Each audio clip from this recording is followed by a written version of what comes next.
I forgot that. Look at my phone.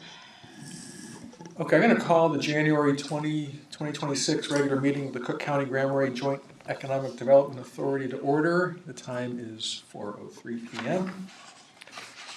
Commissioners present include Clissold, Anderson, who is remote this afternoon, Benson, Mills, Bibi Gudice, and Shackleton.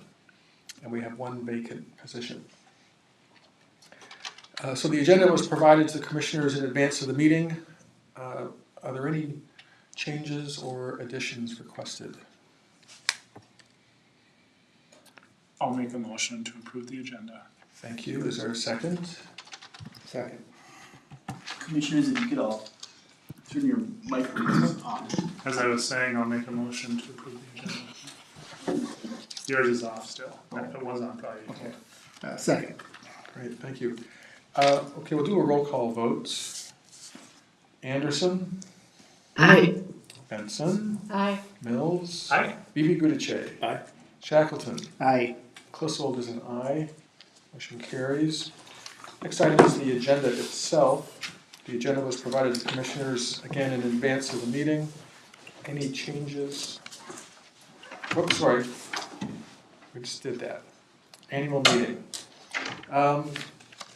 So once a year, we do, before the regular meeting gets started, our annual meeting, and that's where we appoint officers and establish the committees for 2026. And that's consistent with EDA bylaws and state statute. And just as a reminder, we've got 5 positions that we need to fill. We'll talk about committees here shortly, but president, vice president, secretary, treasurer, and assistant treasurer. At such time as we've got an executive director, a couple of these positions will be able to be filled by that individual, but we'll need to fill them with commissioners currently. So we'll start with president, if there are any nominations or volunteers. I'd like to nominate Peter Clissold to be president. I'll second that. Any other suggestions, please? Okay, vice president, we'll vote on these all together. Oh, okay. This was a position formerly held by Commissioner Hedstrom. Yeah, I would like to nominate Alex. Second. Very good. Secretary, currently held by Commissioner Anderson. I think from continuity standpoint, I think a nomination for Siri would be appropriate. Is there a second? Second. Second. Great. Treasurer, this one is even easier. Commissioner Shackleton. Yes, please. Yeah. And assistant treasurer, Commissioner Mills.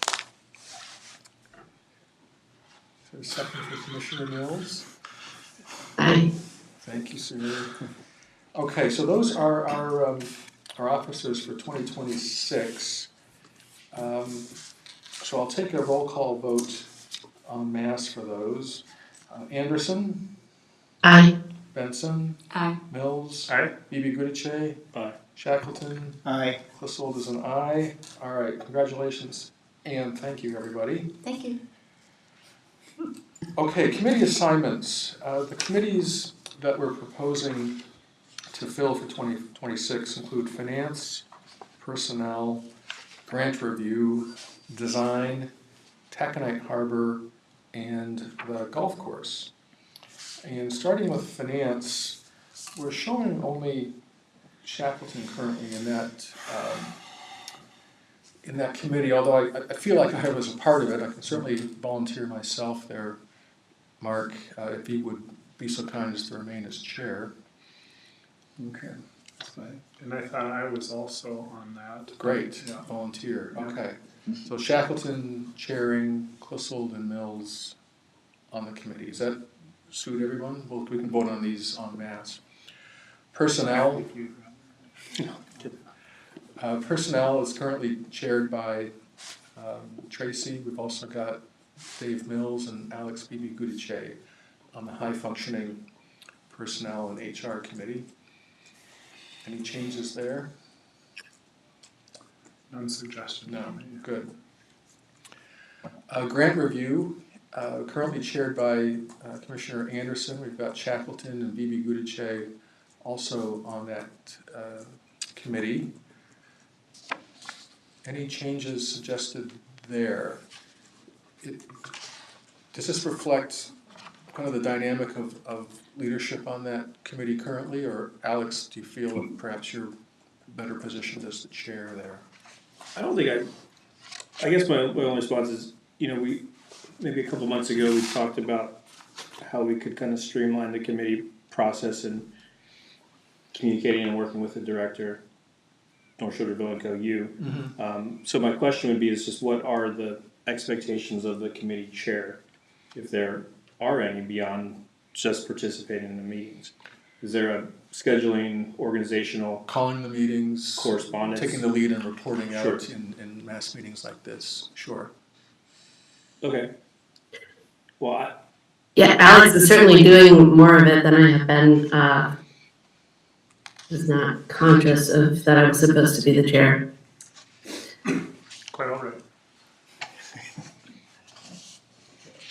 I agree. I didn't know we had a chair for the. right, I wasn't aware I of think it that's what either. happened is, Alex just kind of took the initiative and it got Yeah. involved on his lap, so. So that's the only change I would suggest Yes, in Grant, would be just to formalize Sure, I can the certainly leadership position you've already continue. demonstrated. Okay, Please do that. Please do. great.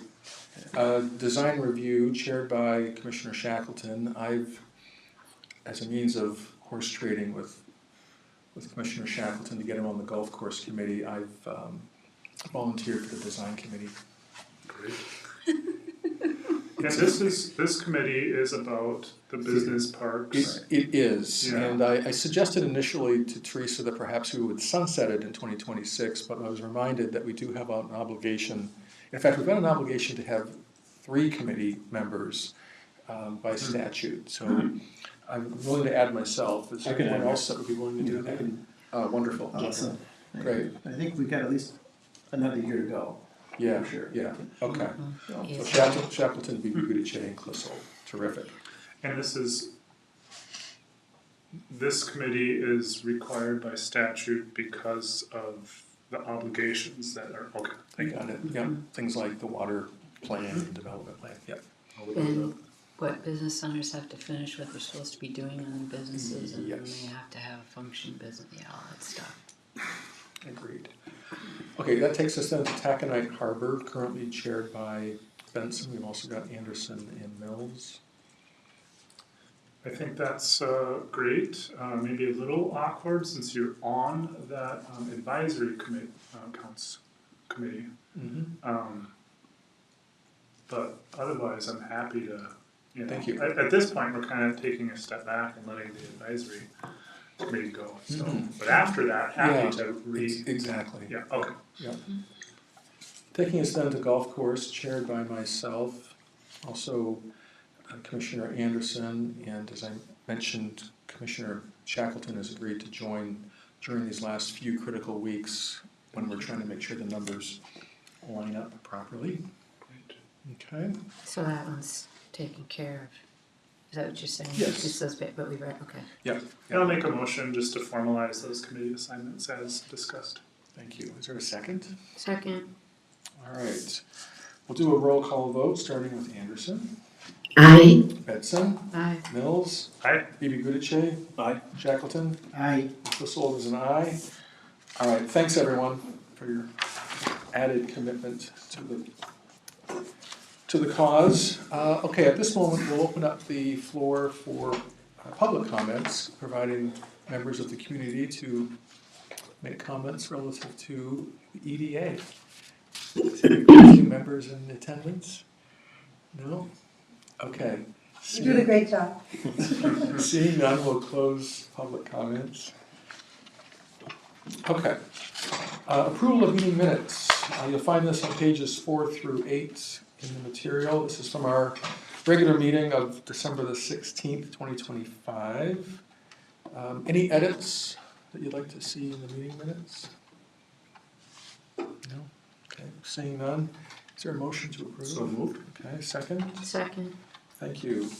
We'll do a roll call, as we do, starting with Commissioner Anderson. Aye. Benson. Yeah. Mills. Hey. Bibi Gudice. Aye. Shackleton. Aye. Clissold is an aye. Meeting minutes are approved. Item number 6 is a review of the financials, starting on page 9 through page 19, and that's inclusive of the golf course and the business development fund grant program. Commissioner Shackleton. Sure.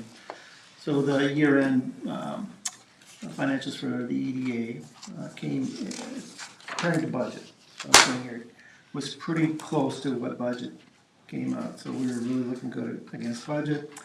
Some deviances were the delinquent tax money, so we're down a little bit on revenue, but it was kind of delinquent tax. We generally get a check here in January for making up some of that, so that should bump back a little bit. Chamber dues was something that we didn't do this year. It was done by this golf course. Miscellaneous services were up high. That's because of the admin costs we have farmed out to North Shore. And then we saved some money because the director's only been involved for about 6-7 months, so it came in real close to the budget.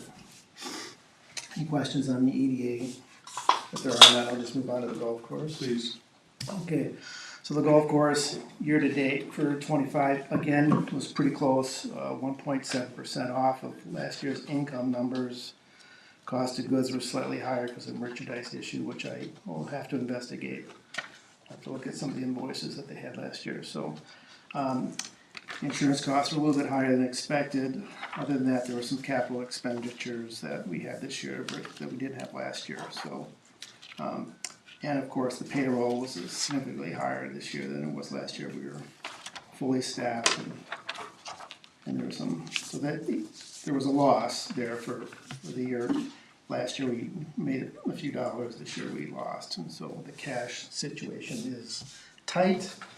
We probably have enough cash on hand to get us through mid-February, maybe beginning of March if we tighten up some things and make some adjustments.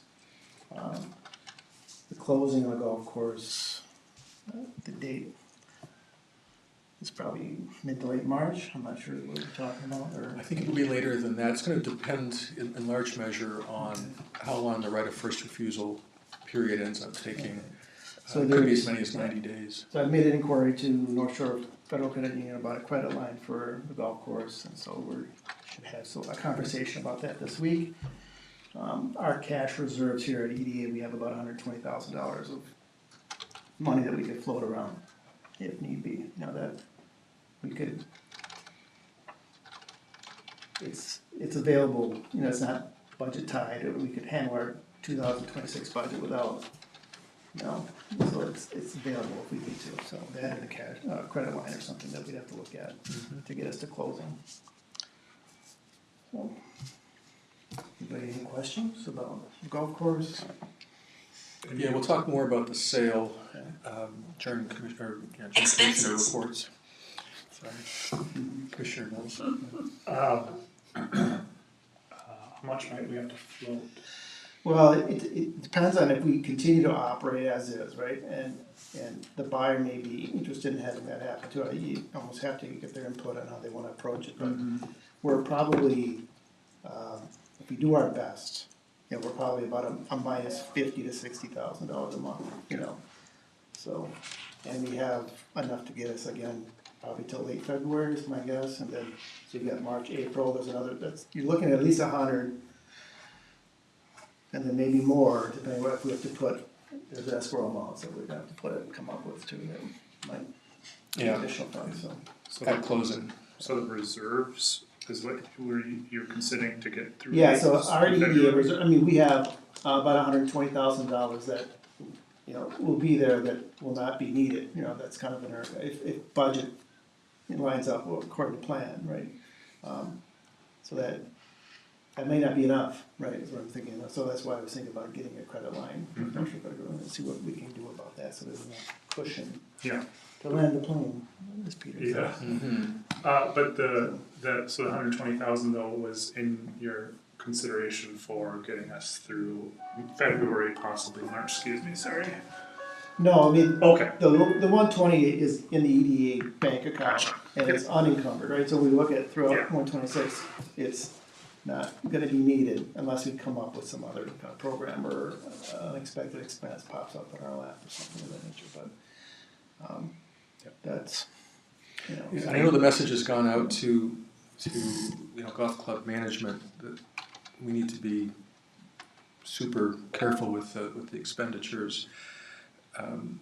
It's a worry bead for me because I don't expect we'll get to the closing with a lot of money sloshing around based on irrigation and septic work. And so we ought to pretend like we don't have that money coming down the pike, because we very well may not.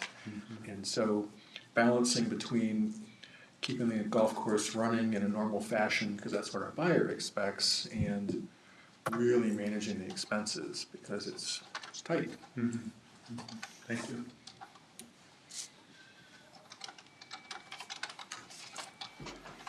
Okay, thank you, Commissioner Shackleton. So we'll accept that and forward that to audit. That's the balance sheet through the 31st of December.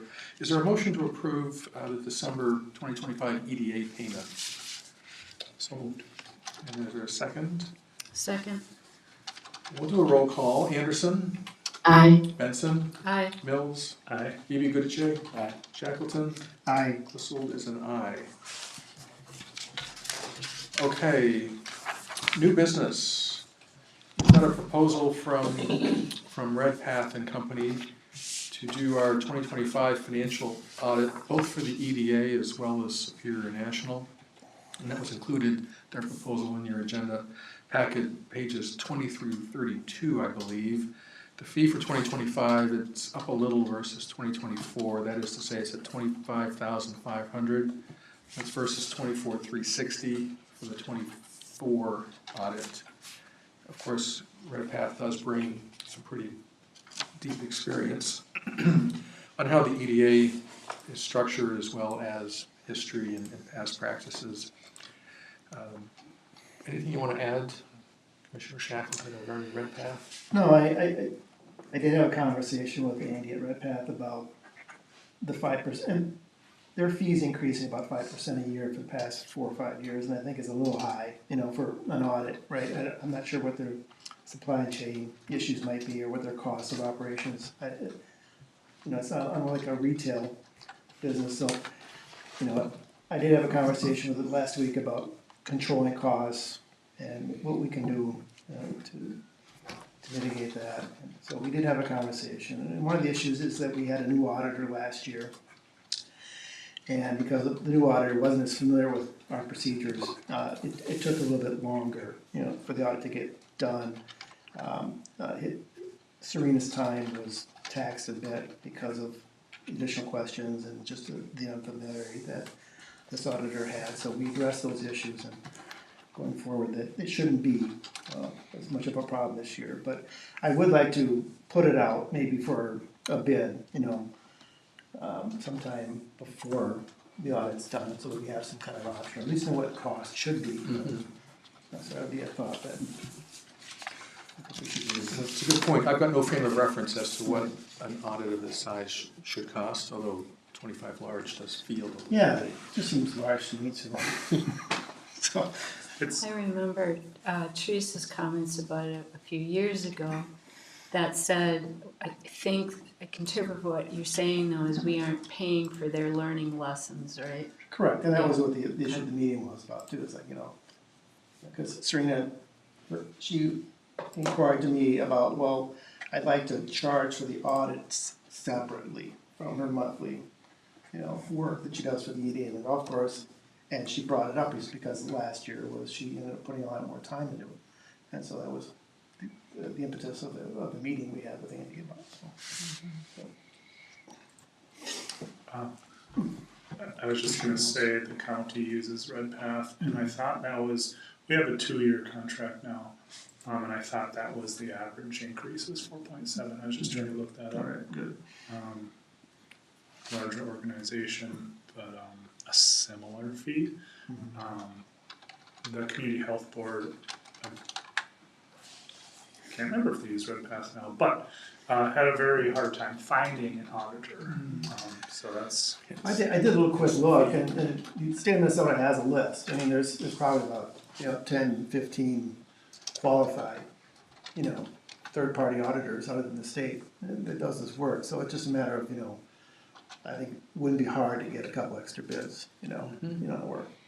Yeah. See what happens. Good. I say we have a huge shortage in the state really overall though of auditors, Okay. same with CPAs, so sort of like one of those, if you wanna be Well, one. maybe they don't have room for another client, that could be the case too, so. But there was a, list of what, 10, 12 approved. And you can check back with Teresa, cause she had a bit of conversation with us about it last time Yeah. on this, so. Well, do we have the flexibility then to punt this month, do some investigative work before approving this motion? No, I think we should move forward. I just going into next year, when we talk about, Okay. The 2026 audit, I wouldn't mind having a couple extra bids to look at. Okay. I'm sorry, is there a motion on the table? Are we discussing or are we voting? I'll make the motion to. Thank you. Yeah, approve the. I'll second. All right. So this regards resolution 2026-2. I'll do a roll call. Anderson? Commissioner Anderson? I think you Sorry, said- muted, yes, Thank you. Benson? Aye. Mills? Aye. Bibi Aye. Shackleton? Aye. Clissold is an aye, so 2026-2 passes. All right, this next one, 2026-03, this regards Northland and our local SBDC consultant. And we've got some material in your packet, starting, I believe, on page 33 through 37. And as you'd be aware, the EDA has a longstanding partnership with the Northland Foundation and the SBDC support program. So for 2026, and I've already worked with Northland to execute this, but we've got 600 hours available to us at a rate of $65 an hour. So that's $39,000 available to us for an SBDC consultant in 2026. And as many of you would be aware, the EDA's HR committee has reviewed several applicants and done some interviews. And I'll provide them an opportunity to discuss the output there, but have landed on Michelle Christensen as the SBDC consultant for 2026 here in Cook County. I'd like to turn it over. Any further comments from HR?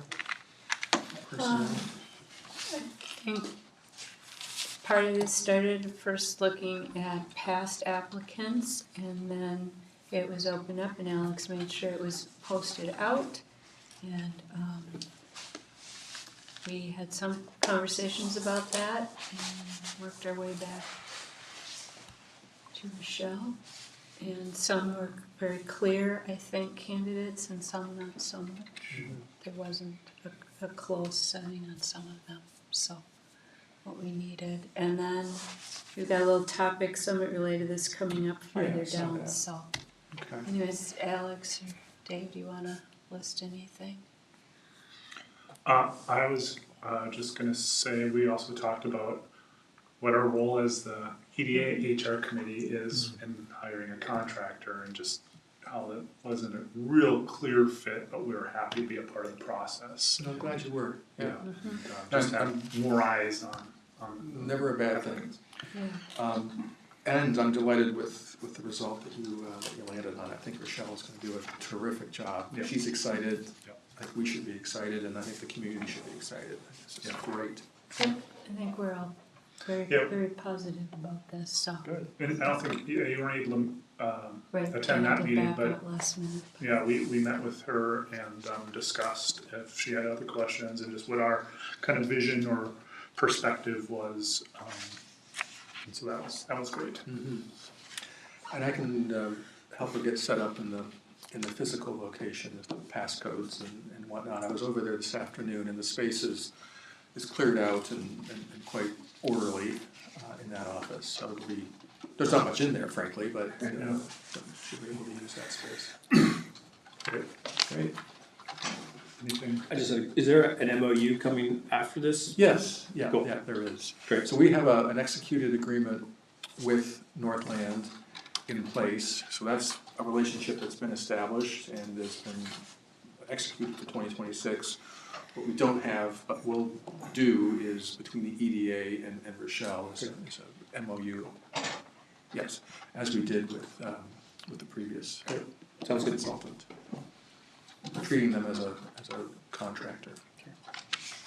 And Teresa, she's got the previous version and is amending it as kind of we see fit.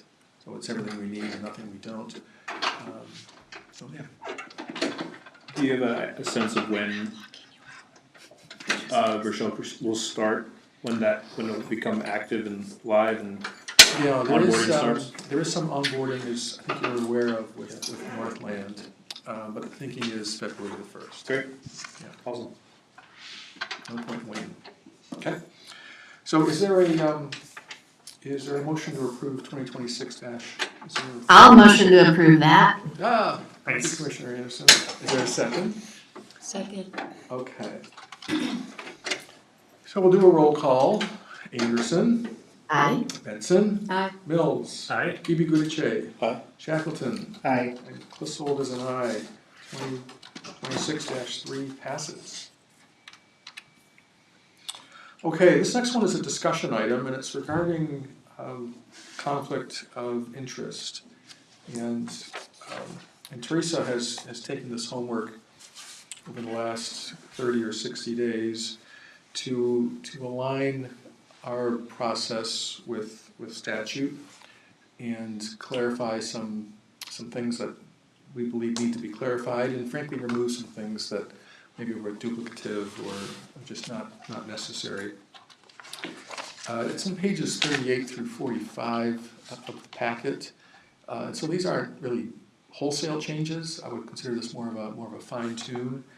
But the intent is that we can discuss it this afternoon, cycle feedback through NSDC, and then begin to execute these next month. So is there any feedback you want to share with Teresa or myself for that matter? If you've all had a chance to look at that. I'm trying to find this, because of Well, course. pages 42, 40-ish, 40 to 43 about. I'm trying to find this one section here, when I read the other day, but all this, Here, without finding it, I'm just gonna say the one thing, I've got it, I just couldn't remember where it was in there. But I really support just the process of, if we're having a discussion and there is a conflict, leave the room. I think in our small community and all, it's just a lot easier to carry on that conversation. And I don't remember, I think that was like a suggested piece in here. I don't remember how it was phrased in here, but I would like to just suggest that should be a process. And Yeah, if the we way put some it's- emotion with that, like angrily leave the room or something. Head down. Quickly. There's some things in the bathroom getting thrown around. So is there a place here, is just the lobby, is what we're talking about? Yeah. Or is there a sitting room somewhere? The discussion goes on for a while, I guess. Yeah, they can go in the office, Yeah, sitting okay. right there, yeah. Okay. The way it's currently worded, there's three core requirements here, and the third one I think is the one that speaks to what you're suggesting, but maybe the wording isn't quite strong enough. But disclosure of potential conflicts, okay, transparency for the public record, and then thirdly, abstention from discussion and voting when required. And what you're saying is a little bit stronger than just sitting here quietly, but it is, and we'll kind of land on the right verbiage there, but it's more than the abstention, really. Yeah, and I've seen people like barely be able to pause and not continue to contribute when they It's a should natural, be. it's, Yeah, yeah. so I just think it makes everything a lot easier. And if we're at that point, I mean, that isn't always the issue of a conflict of interest, but when it is, and we're all sitting here and it's an actual discussion point, I think just to recognize that that's the standard process, I think makes things easier. That'd just be my only suggestion. Sure. And just looking at this, some discussions occur in this forum, others occur at the committee level, and there might be a third category of discussions occurring outside of either of those with individual commissioners. And in my view, abstention would be none of those things happen. Yes. Up to your point, I think the area that is of the most concern for me is the execution of this policy during the scheduled grant review cycles that we have coming up. So for example, February 4th is the first deadline for the grant program. The committee is set to receive applications and the business the following Friday, so 3 days later. So at what point does a member with conflict declare that and remove themselves from reviewing application material from an organization, that is the source of the conflict, etc. So to me that's a kind of the most significant outside of the committee or this meeting setting. So back to the timeline. Let's look at the conflict of interest and the grant review and the development fund. Is that part of this? We might want to put some language in to address that. Just have alternates in place already, so we can go back to maybe they can informal alternates for the review committee, but just have a plan in place. So come February 4th, we all have our documents signed. Yeah. North Shore Valley Code can look at those and see Alex has a conflict with 3 out of these 5 applications, and then activate the alternate and make sure Alex only receives the applications that he is Right. allowed to within this policy. So that's a good my suggestion. only consideration. Yeah. It's a good suggestion that part of it is procedural, which is actually going to be pretty easy, so that the earliest possible gate to prevent that conflict from manifesting. But we ought to then land on a couple of extra names for the grant review now.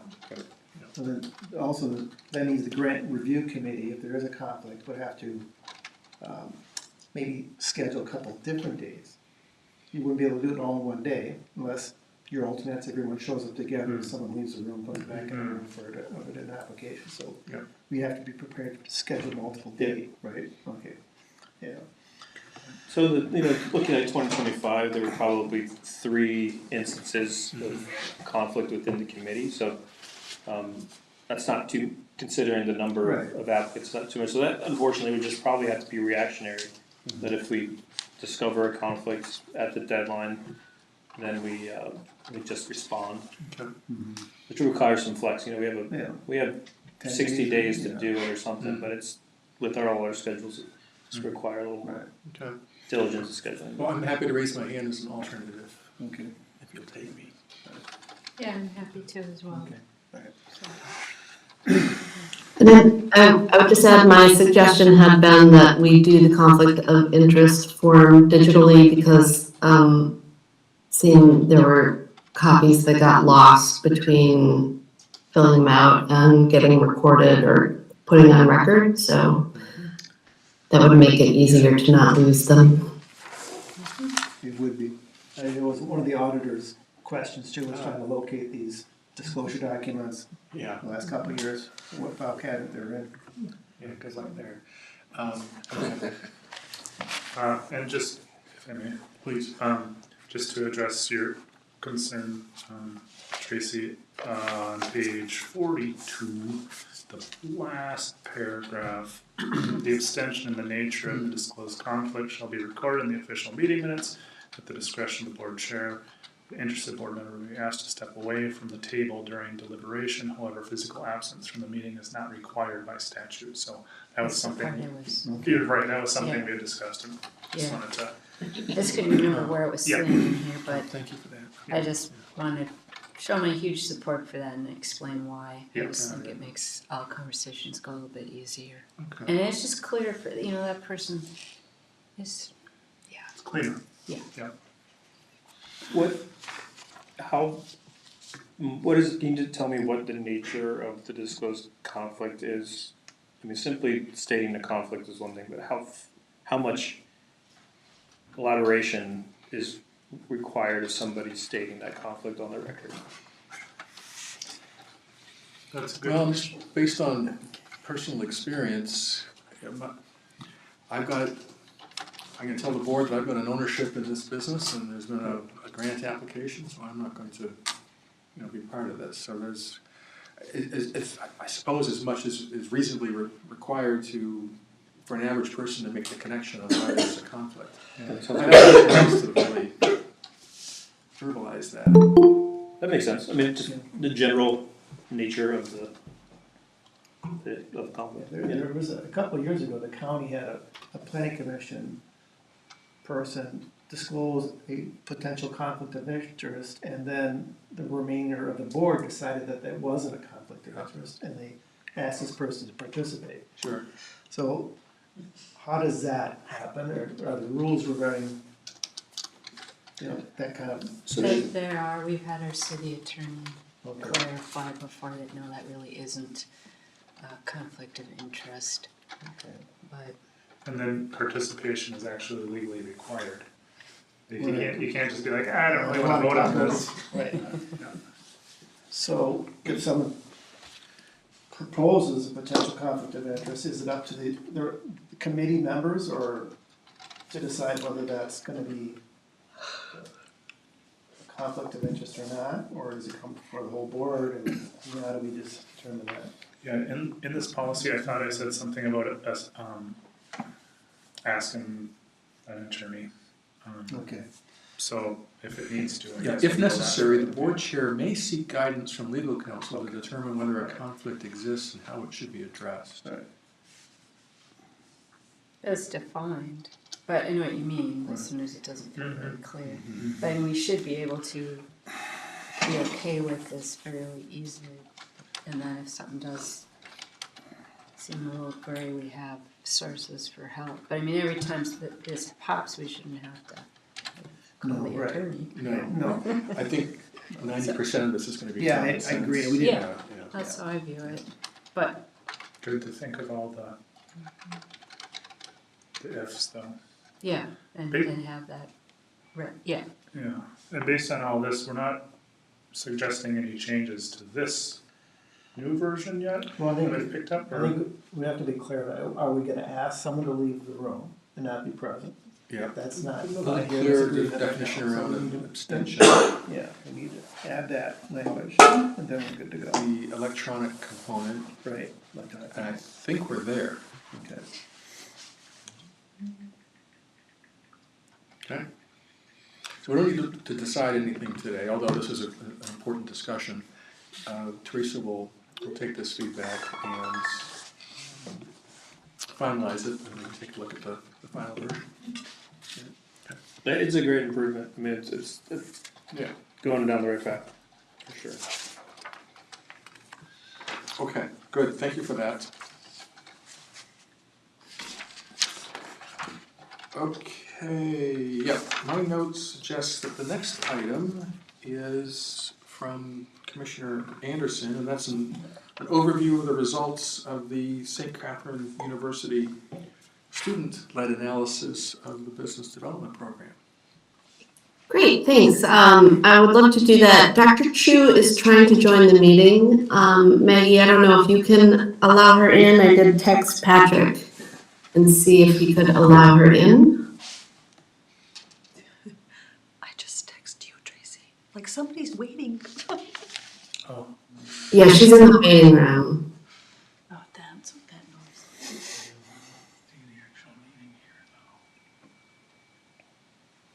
I don't have it on mine. Someone wants to join the call. oh, okay. Oh, It's on the monitor, but not. Oh, up in the upper right, is Yeah, that? but I don't have that same screen. Oh, no, that's our screen, never mind, it's so small I couldn't tell.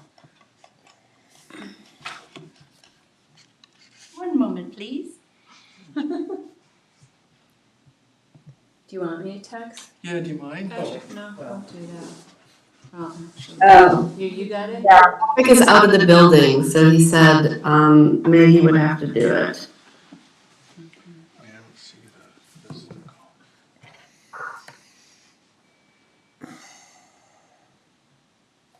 What's this? Is that just, Oh, was that? yeah. Yes, if we can pull it up, we need to click on that. Oh,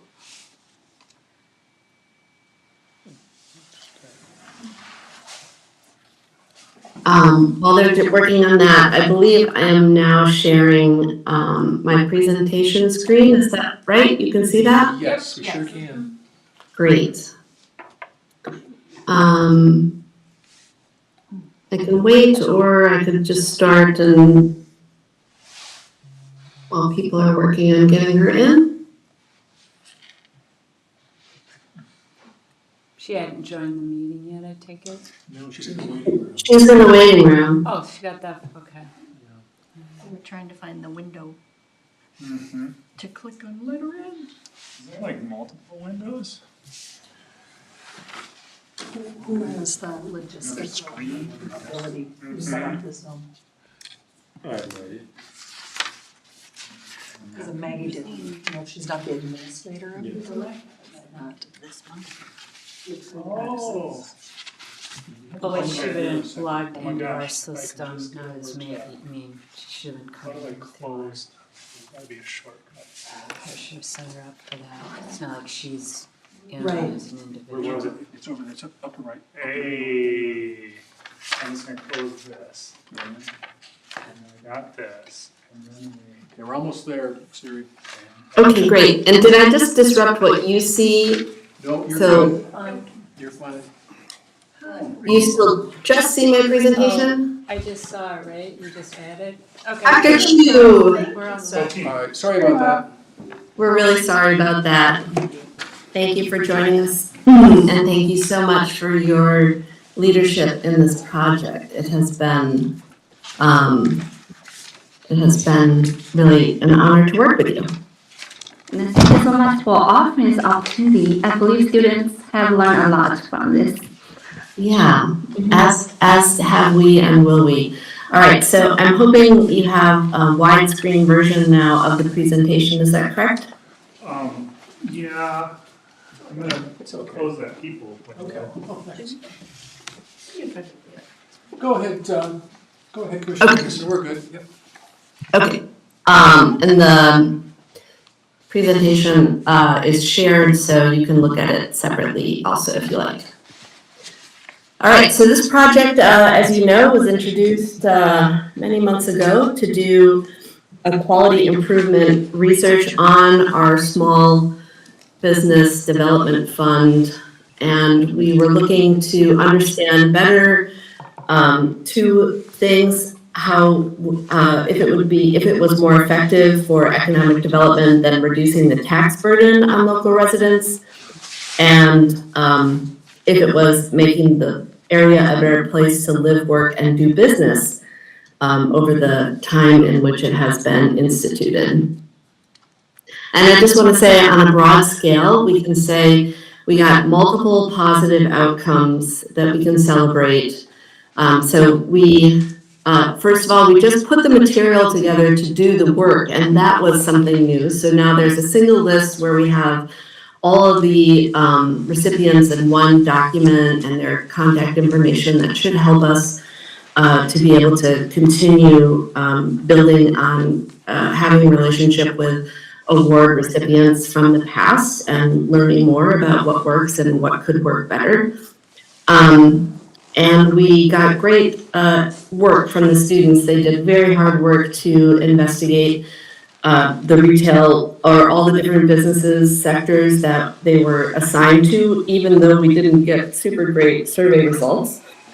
And we had good collaboration, and I hope that this is just the first of many opportunities for us to collaborate with higher ed and other external others to improve our efficacy on the EDA. So there were also limitations. It took longer than we had imagined to approve the study to ensure we were following the right data privacy and research responsibilities. And we didn't communicate with the audience as effectively as we might have. So we did only get 10 out of 65 respondents on our survey, which means we can't draw huge conclusions from the actual specific data, but we can make some conclusions as broad kind of brushstrokes. So I put together some of the aggregate data from the survey itself, and we got overwhelming positive response that it did help people's financial return for their businesses, and they enjoyed or were favorable about the process for the to a large extent. They felt that getting the grant made it easier for them to make changes and improvements to their businesses, and generally found the application relatively easy to navigate. Several supported or were favorable about the EDA support to the process, and overall, they would recommend that other people participate in this process. So those were all good findings from the survey itself. Oh, seriously? Yeah. Could you, I'm sorry, I can't see it, but on the previous slide, read what the bar graph is showing, or what those words are? Oh, sure. It says, so that's the top score, so they can say, do you recommend that others apply for this? And 8 out of the 10 respondents gave it a 5 out of 5, and 1 gave it a 4 out of 5. Cool, thank you. Mm-hmm. And we get to see what their interpretation of how they applied their funds, so they could choose multiple options in here. So the highest chosen ones were avoiding future costs, reducing operating costs, developing space where their business was done, and improving their productivity. So interesting to see how they see the money in retrospect. And then we had this question about if they could make any changes to the process, what would they do? And in general, I would say the participants expressed a desire for increased support for emerging businesses as opposed to existing businesses, and several noted a need to support local community benefits rather than tourism-specific businesses. And some thought the process was well managed, and others suggested clearer guidelines, assurance that the review process was uniform, and a streamlined approach. And I think all of those suggestions we have been working towards in the past year in the Business Development Fund committee. So that's exciting that I think we'll deliver on those goals going forward.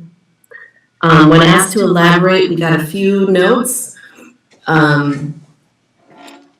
Several noted the benefits of making improvements in their businesses. Several noted the benefits of having a clear application process. There was a desire for broader understanding to make sure everyone who could apply for the grant does, and I believe we're working in that direction also, so that's exciting. And then a very few specific suggestions were made. One was for a public space for gathering that had food trucks, for workforce housing, and one for perinatal support. So some of those are new and some ongoing. Well, could you, I'm sorry, the last one threw me for a loop. Like the last, yeah. What was the question? Or what? Or what? If you could make any changes to make Cook County Grand Marais a better place to live, work, and do business, what would you suggest? Thank you. Yeah. That makes sense. Yeah, I wanted to say that the data this is coming from is about 60 pages of written pages and 95 PowerPoint slides. It's like many hours of data that this is small synthesis down to. So I apologize, there is definitely context missing. I'm just trying to give a broad brushstroke here for everybody. So my key takeaways from the survey in aggregate is that our supports are useful and reasonably accessible, and that we need to improve our data gathering mechanisms for more reliable results for analysis. And we need to continue to provide more ways for the community to know about the grant and about the awardees that get the grant. And we've been discussing some of those and moving some forward, so that's exciting. Now we're going to look at the students' work and their findings that were under the direction of Dr. Chu and her Econ 3650 cost benefit analysis class. So the way she organized this, or we agreed to organize it, was looking at different sectors of the economy in Grand Marais and Cook County. We came up with these 6 different areas: retail, housing versus lodging, professional services, restaurants, arts, crafts and manufacturing, and tourism overall. And there's a couple terms that come up repeatedly in these presentations that I want to make sure we understand. So net present value comes up, NPV, which tells us if the money an investment makes in the future revenue is going to be worth more or less than what it costs today. This is similar to, but not exactly the same as, the internal rate of return, or IRR, a financial tool that evaluates profitability of an investment in a cost-benefit analysis. It incorporates the discount rate, so looking at the change value of money over time. And with the IRR, the higher the number is that you get, the more worthwhile that investment would be. How'd I do on those definitions, Dr. Chu? All right, good question. I have been here in your semester and teaching 3 different classes. So if I remember this correctly, internal rate of return is going to compare with discount rate. So if it's greater than discount rate, we can say this is a part of investment. Okay. Otherwise, if it's less than discount rate, then we say it's not a good investment. Okay. Thank you. All right, so each group had independence for forming the specific questions they were going to tackle over the semester. And so the rest of this is I'm just going to show you what kind of big framing questions the group came up with, and then a one-slide synthesis of their findings. Again, they each did a presentation with like 20 slides showing all kinds of different charts and graphs and detailed analysis that is available if you want it, but this is just the broad brushstroke overview. So the retail sector asked, is giving money to retail companies cost effective for the economy? Did that money given to them bring monetary and or non-monetary benefits? And how were improvements that were made put back into the economy? Oops. And their findings in sum were that it was a highly cost-effective mechanism of investment to invest in retail.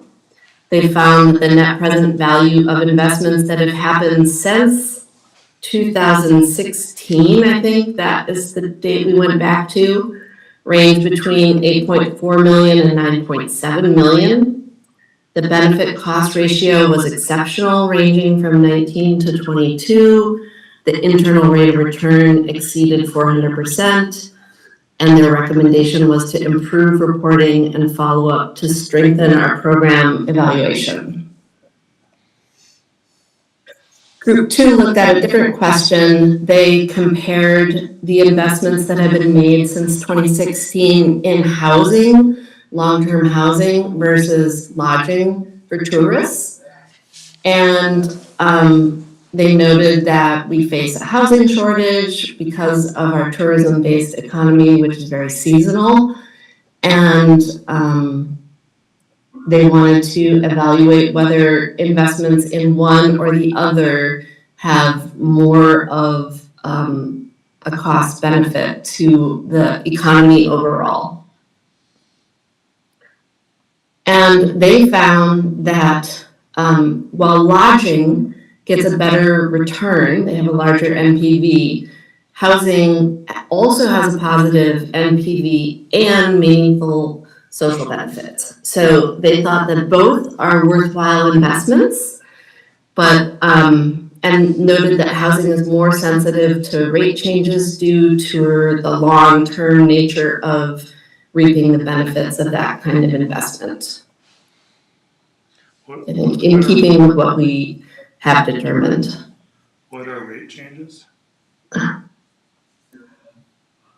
Dr. Chu, you want to talk about rate changes?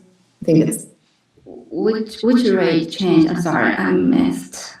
for the like the why is it that housing is more sensitive to rate changes than lodging? I actually not quite sure about that. I'm not sure if this statement is from the can discount rate changes. Yes, I think so. And yeah, I want to say that a lot of assumptions students make Yes. in their analysis. So I have to go back to their report. Yeah. That gives me an idea though, thank you.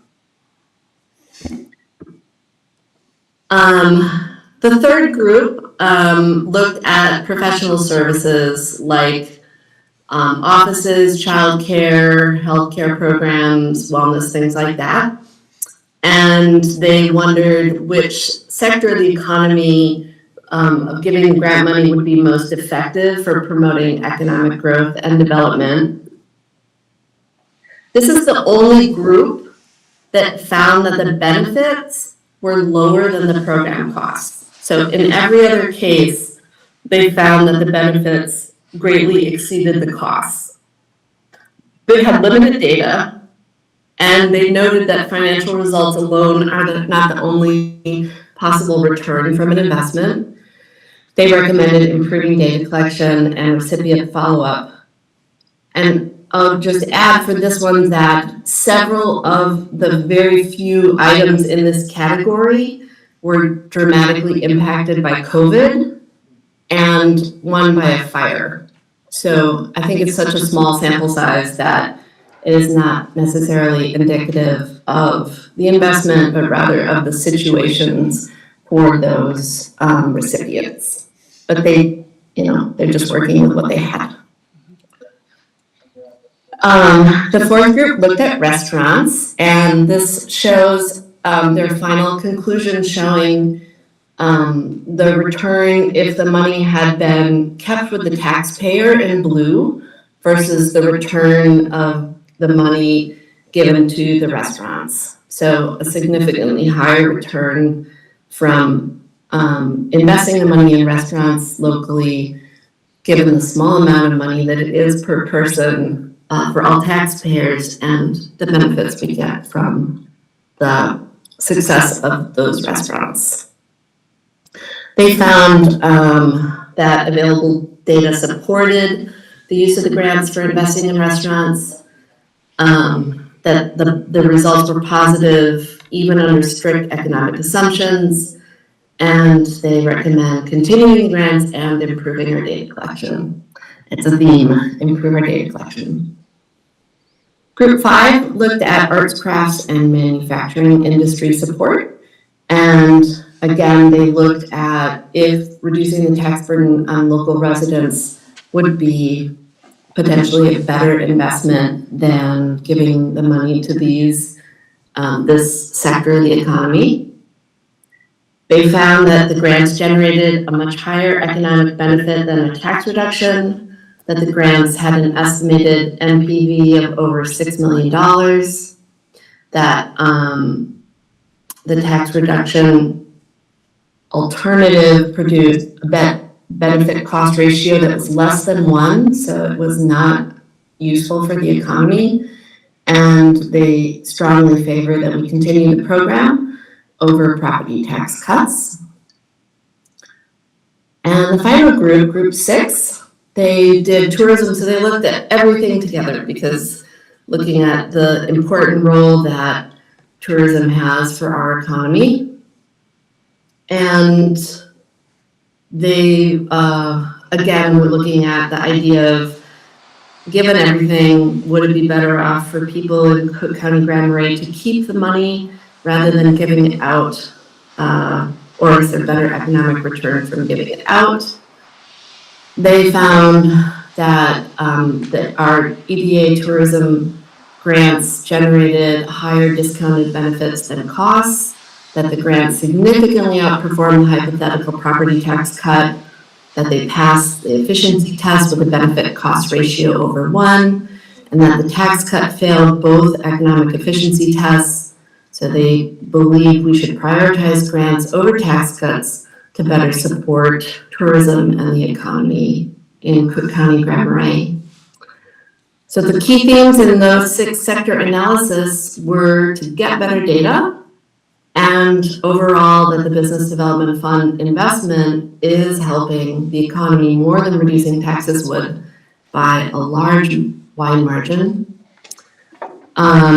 Really interesting findings given limited support from our participants, that no fault of their own.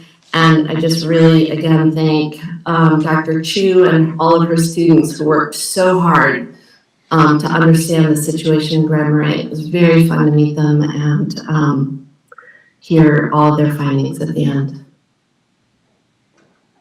I'll stop sharing now so I can see you. And Dr. Chu or I could take any questions if you have any. Any questions or reflections on what we've just seen? It sounds like this is a great starting point, and then we just need to make this part of our practice and get, requirement maybe of a response, whatever. We just need to build more data over time, but it's a good thing to be doing. Yeah, on the back end, a year, 6 months, a year, 18 months, 24 months after that money to stay connected to the recipients and understand what has transpired. I'll reread the material so I can get a better understanding of it, but I do want to thank Dr. Chu and importantly her students for all the work done on this. It's, I think, hugely beneficial. Yeah, here, incredible work and really powerful presentation. Really appreciate that, and very excited for future data collection and analysis. It's great. Thank you. Thank you very much, Siri. This is an awesome presentation. I'd like to make this an annual thing, that we do this every year, tied to the Business Development Grant Program. How feasible would that be? If this is something we're gonna do every year, cost-wise, I know we had a lot of volunteers, but I mean, is it feasible? Can we do a cost analysis on the cost?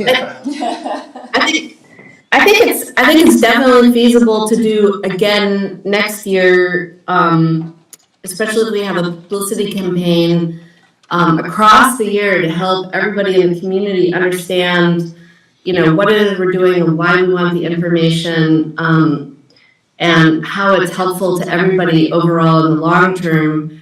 The more robust the data, the more robust the analysis, and just because we got so little data this past year, I would suggest we want to evolve kind of where we look or pinpoint our look each year, but I certainly think that doing in-depth collaborative research is in our long-term interest.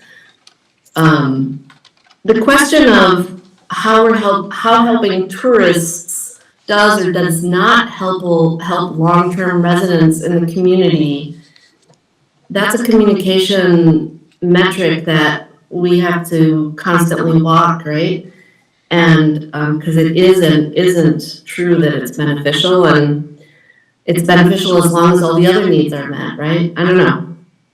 I think so. There's a lot of ways we could turn our focus in different years, but I'm super glad that you found it interesting or useful, Mark.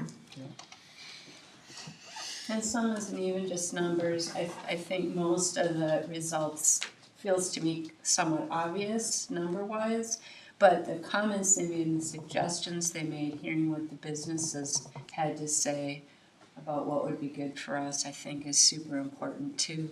just getting their thoughts back later, where they've had successes or issues. It's super important too. But building data is, and so is should we wait a year or two so some of these businesses, see how they've done? I don't know. I mean, if you're short on money or something, if money becomes an issue to do it. Otherwise, every year sounds like a really helpful thing. I think the county might appreciate it. Yeah, I was thinking the exact same thing, it's very powerful. I was gonna ask actually, well, first, yes, more data would be absolutely wonderful. I don't think in a survey, 10 out of 65 is actually that bad when it comes to surveys, generally, because it's such a small set, though, it makes it difficult, right? There was something else there. I saw the error rate was plus or minus like 29%. And so if we assumed the worst of that, it still seems like it's a very positive outcome, right? Like, Sure. Yeah, I want to say that for the survey question, we have to go through the RRP application from the St. Case committee. We're not able to specifically ask the respondents how much they received from grant. So it's only a range.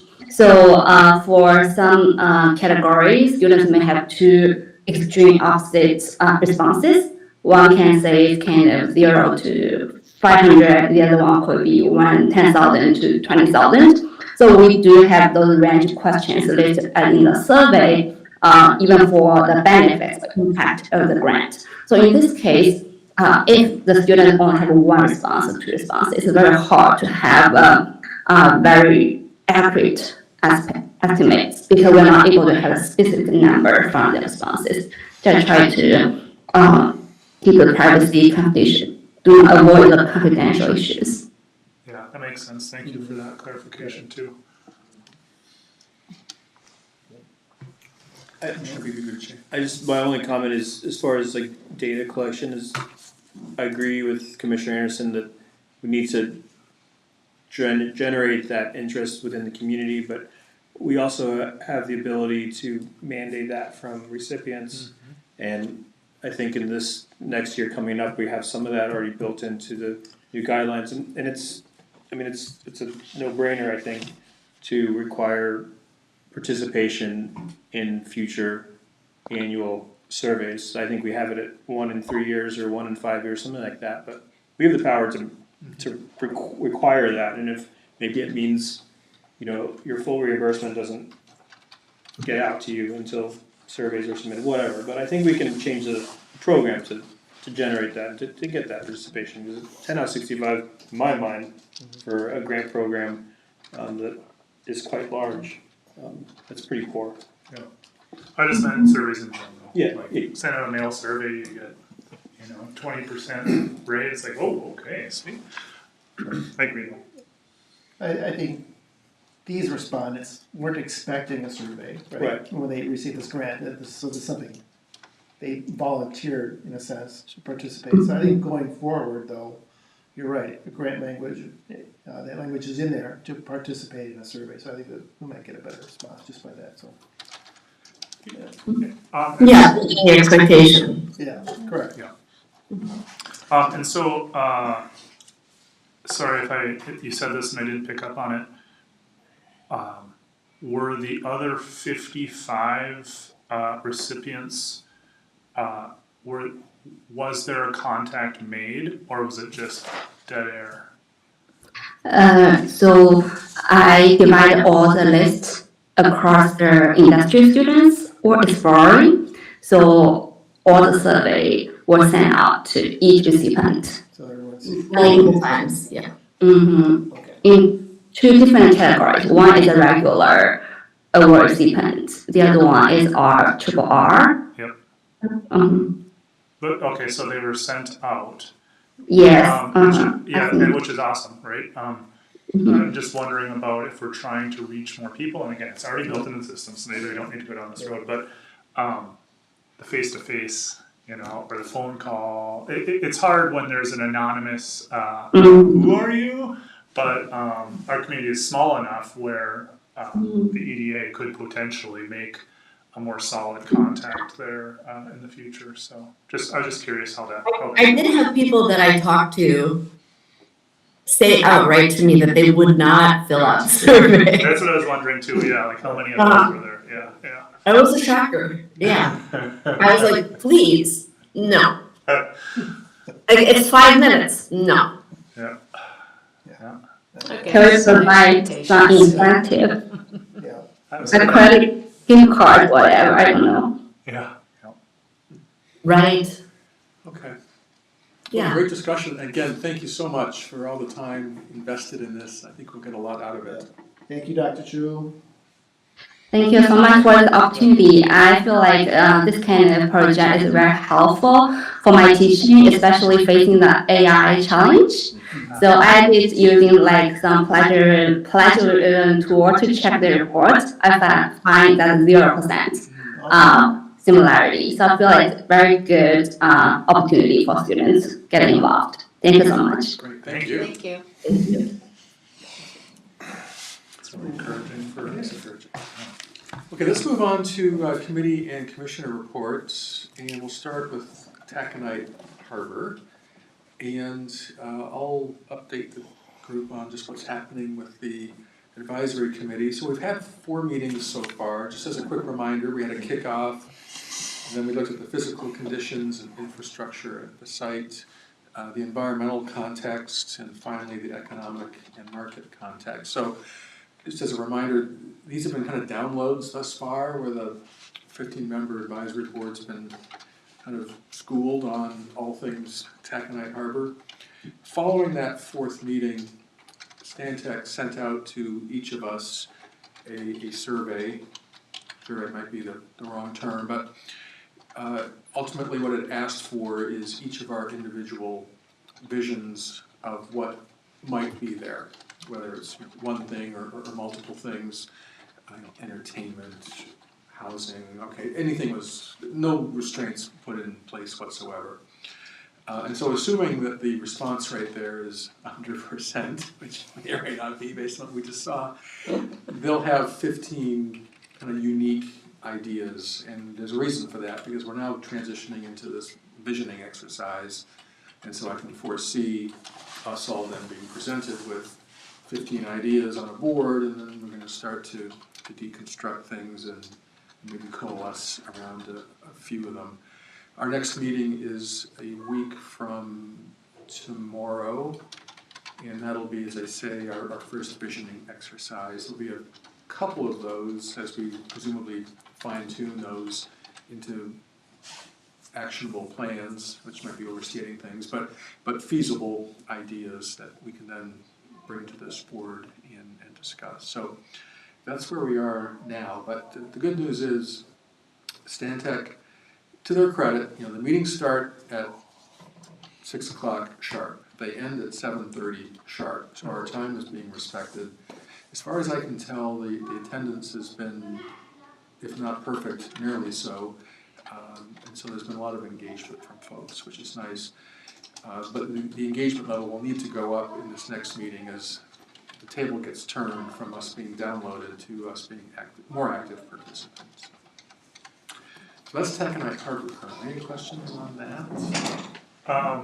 The subcommittee was sent the link for that form, and I hadn't gone through it until just now. And there's really good questions there that I think do a good job of capturing or going after our community's values, vision, intention. So really pleased with how it sounds like it's going. Related, maybe more on the committee side than the advisory committee side, but I know that Teresa has reached out to Stantec. Just do a double check on where are we on the dollars versus the deliverables. And I don't know who was copied on that, but Stantec did respond with, okay, we're in good shape. Here are the meetings left to occur and the money available for each meeting left to execute those. And it looks like they're in the box still. Okay, that's the same thing. I continue to I heard from multiple people in our community about an opportunity to participate. And it even, I said, look, as a professional, you will be consulted. I don't mean to be even on the, don't worry about being on the advisory committee because of your professional role, you will be, your input will be, we gave it a list. Have you been able to ascertain that some of those people, like professionals from our county employment, for instance, they do have, planning commissions and different people, have some important information to pass through. And I'm just wondering, do you have any sense that our local community in various capacities has been consulted, which is still a part of gathering information? No, I can't say one way or the other, because I don't know what has gone into developing the materials and the presentations that it didn't come from Stantec's tribal knowledge, it's just too complex. So, but I don't know who they connected to get that. I know some of it, for tourism and some development questions, and I gave them a list, but that was in process kind of thing, not the initial, because I would feel that this will end up being a shortcoming, or if they aren't reaching out to gather information from our larger community. I think right now it's still just visioning, dreaming, right? And then the next little box on this timeline, like we have the kickoff, physical site, environment, economic, and now visioning, and then scenarios, I think, is maybe what's realistic from the visioning. And so I think at that point, I hope there's more zoning discussions. I think that's maybe where you're That's one going, example. Yeah.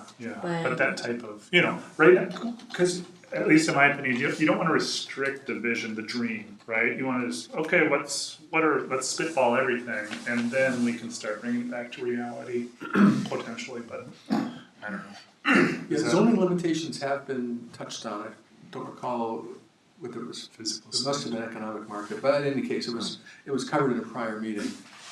Who they received that information, I couldn't tell you. I mean, Gotcha.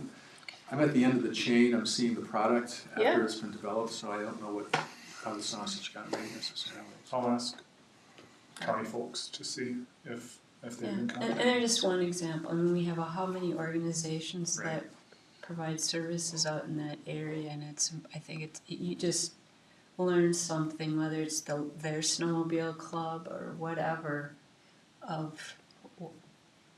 they all have some insights, and maybe, like you say, David, ends up being farther down, but I just thought that was really important because we had so many people really passionate about that still, and at some point bring their voice in. Anyways, okay, thank you. Anything else on Taconite? Okay, we'll move on to golf course. I'll speak to that. So we're currently in our final extension to the due diligence period. I think this is our third extension. It expires at the end of January. The due diligence piece of this actually has been satisfied. I think they've got everything that they need from the golf course. Things like contracts and inventories and condition reports, 3 pages of materials. It's really just the purchase agreement that's getting redlined and sent back and forth between their counsel and Fred, Fred Dutterer, that is, who's acting as our counsel. So the purchase agreement is the next step. I expect it'll be ready for execution before the month is out, hence we won't need another extension to the due diligence period. Following that, though, things really do begin to pick up speed because we'll have to have a public notice, a meeting, which I'll get back to in a second. This board will vote on the sale. We'll notify the holder of the right of first refusal, Nelson family, of that decision, provide them the opportunity to execute their right of first refusal or not. That's a 90-day answer, or it could be a 2-day answer. So to the question of when is closing, Commissioner Shackleton, there's a range there, I'm sorry to say. And then we've got 60 days to close after that. So what I'm doing is working with Fred and the golf course committee. We're gonna meet Thursday to map out what the public facing steps look like. I'm proposing that we attach this to our upcoming February the 17th meeting, that this public hearing occur as part of or as an addendum to that meeting. I'm working on a few slides that explain why we're selling, who the buyer is, the benefits to the county, high-level pro forma of what this deal looks like, so that people can see what we're getting and what we're having to pay who, just to kind of set the stage, and then have the public be provided the opportunity to make their comments.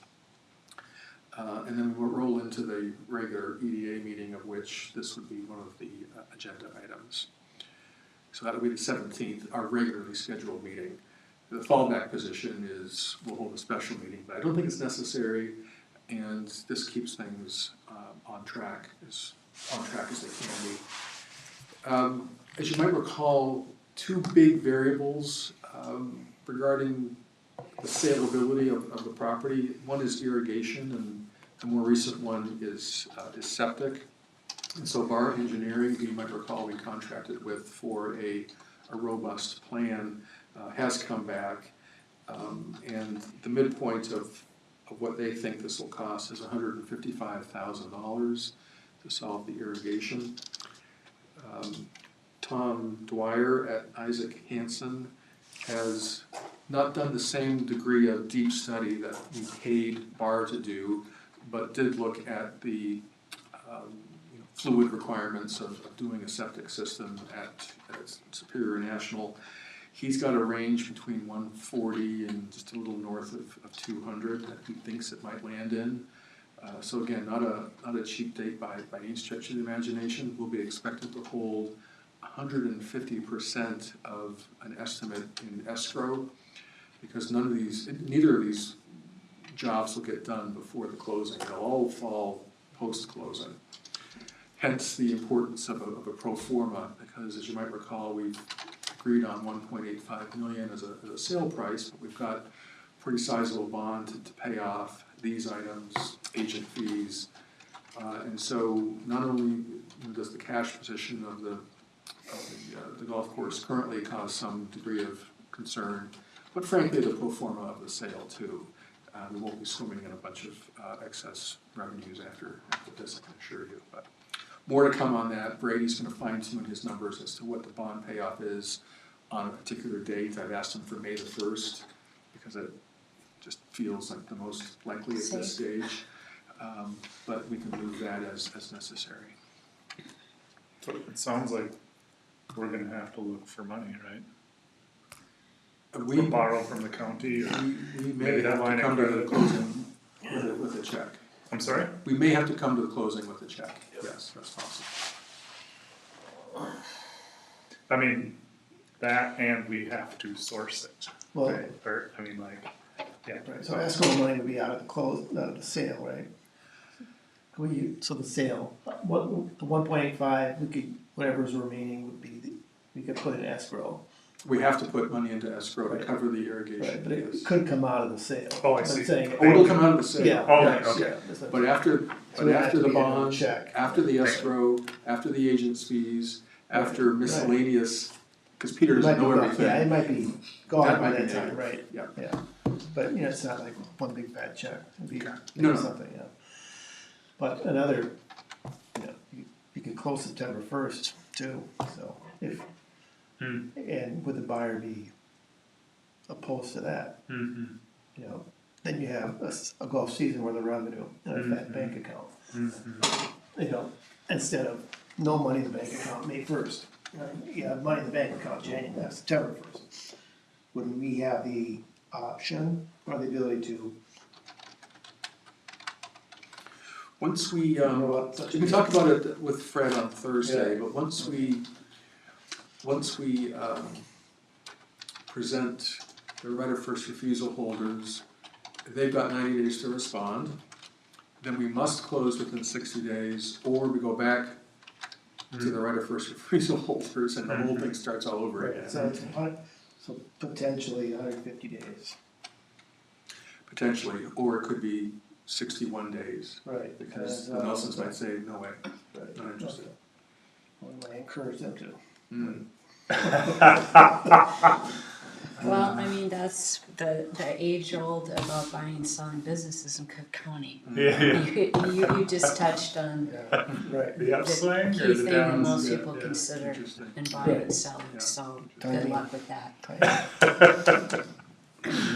Anyway, so that's the latest on the golf course. It's a little complicated. I hopefully didn't lose anybody, Yeah. but any questions? Thank you. Thank you a lot. Yeah. Yeah. It's a labor of love, fellow commissioners. What a ride, huh? Okay, moving on then to the grant review committee. Commissioner Beatty Buttigieg. I don't really have anything new, this month. We're just lined up for the February 4th Yeah. deadline. Exciting. A couple meetings, one scheduled and one penciled in, and a good sense of how we'll get the review done in time to make recommendations the following month. Okay, great, thank you. Moving on then to the HR committee. Who wishes to take that? I think you have our biggest update with the SBDC. I believe it is this Friday, is the closing of the 23rd. executive Yeah, director, I think right? you're right. Mhm. Because some people read a calendar very closely. So January 23rd, I personally have not, other than a conversation with someone, but I am not digging around in that folder. Mhm. I thought, I'll just wait. Mhm. I don't know if you two have. I haven't. I should. I haven't, not out of principle, Sure. just, Yeah, I time. don't know. I had a conversation maybe with the same person. I don't know if that individual's applied or not, but Yeah, there seems to be some talent out there, so that is good. yeah, I mean, that one time I looked, but yeah, How many applicants? I don't know. Oh, you I'm know- not so even you know looking, that. la la la. You know Yeah. nothing. Oh, Okay, yeah. no. I think 9. I got enough city stuff, Wow.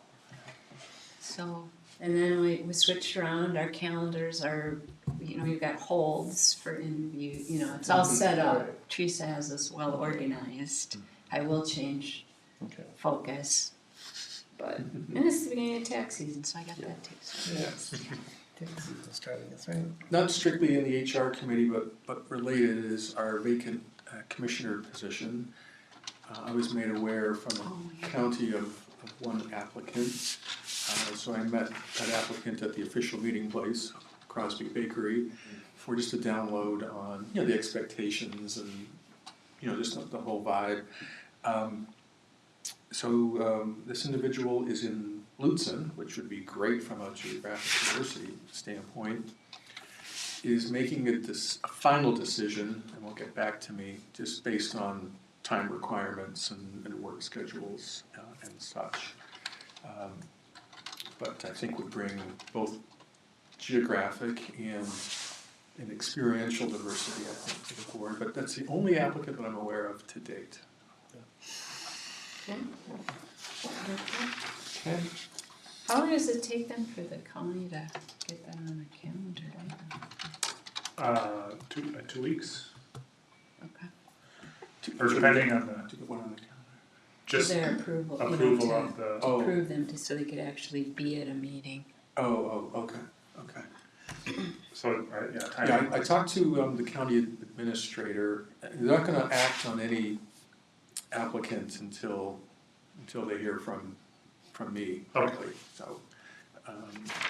But it's only the one thus far, and even that's not fully confirmed as being all in, so. Yeah. Okay.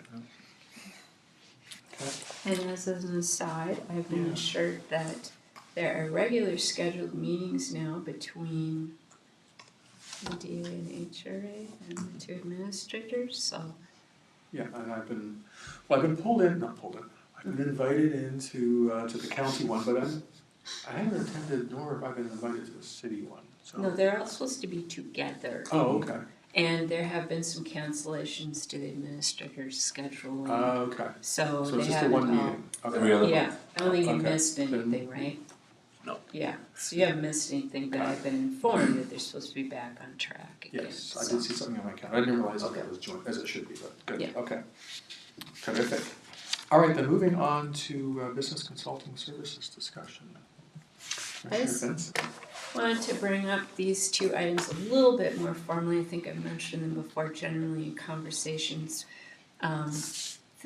I know we are the only group that works so closely with the SBDC, with their consultants. And when we have a new EDA director on board, because I feel this is more at the board level, but I would like to ask at some point when everything settles, that this would be an initiative of our board to ask our new director to expand and look for more opportunities for which we can provide benefits to our businesses.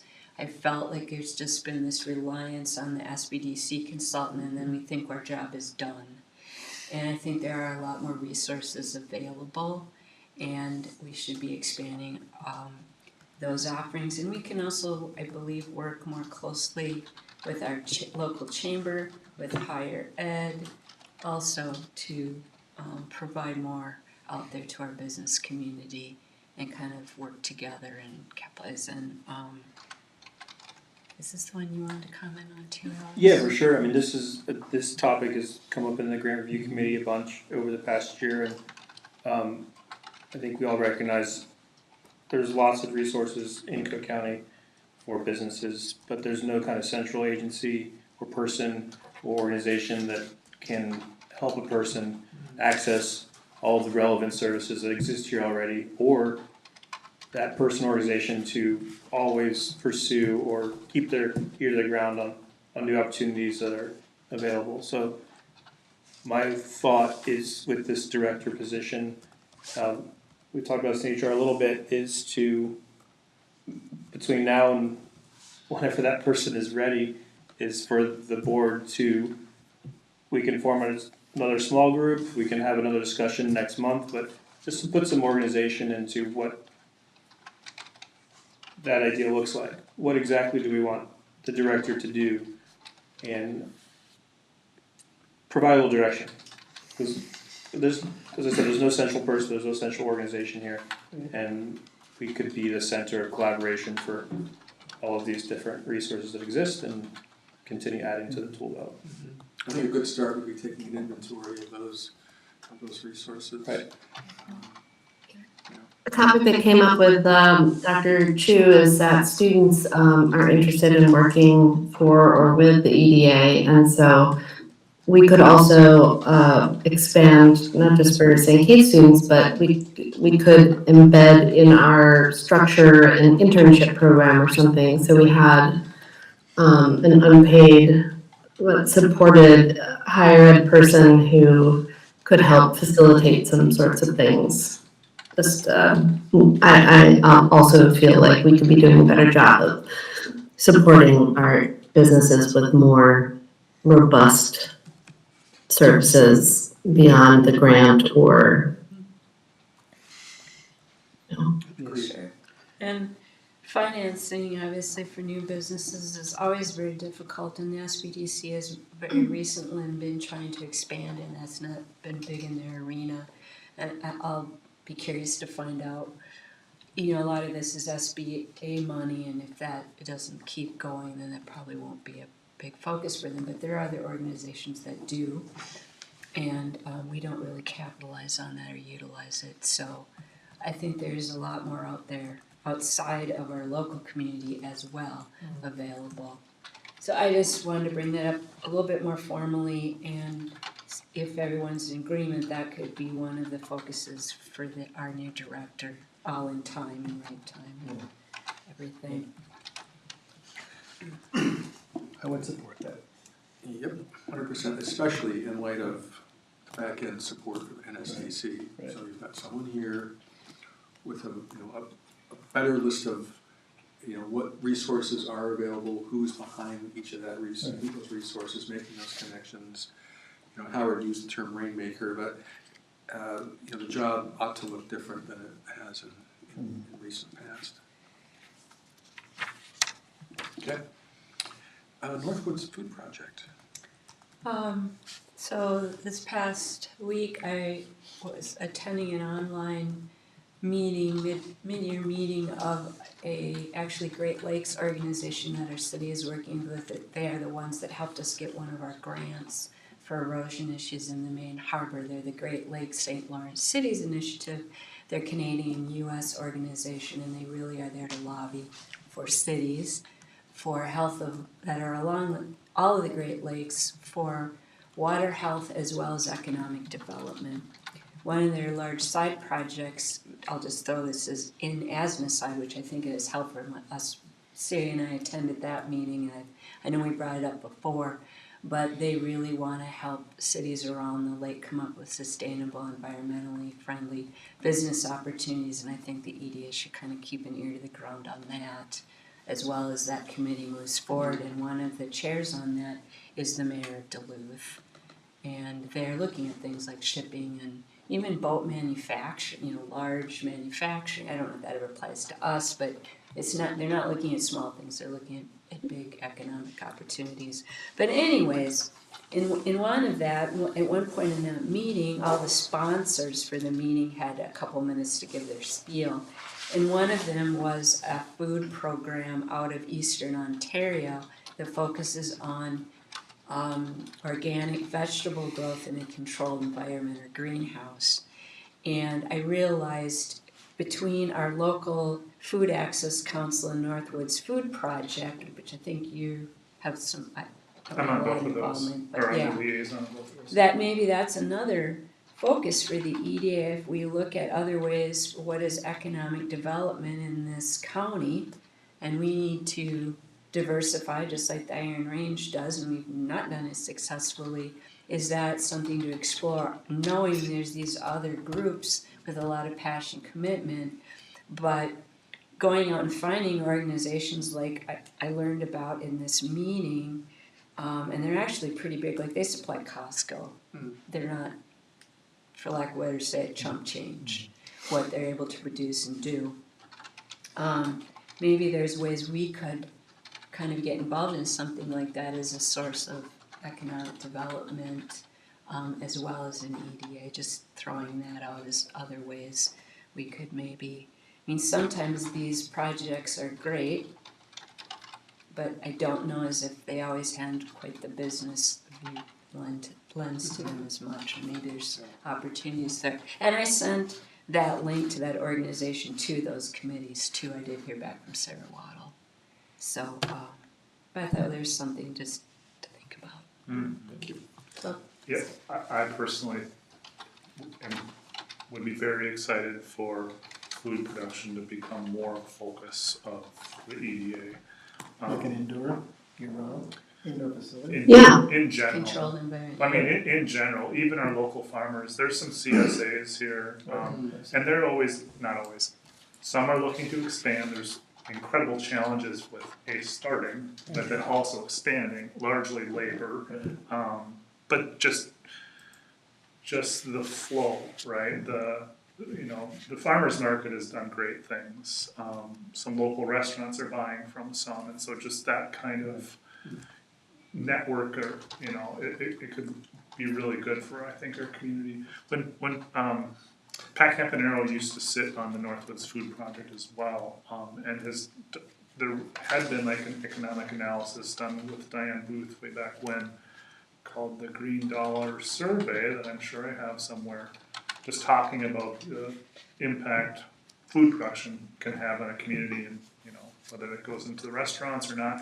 As it turns out, the real gold of food production is maple syrup, so it's not really the nutrition necessarily that we're going to sustain ourselves on, but it's a good way to supplement farming in general too, I guess.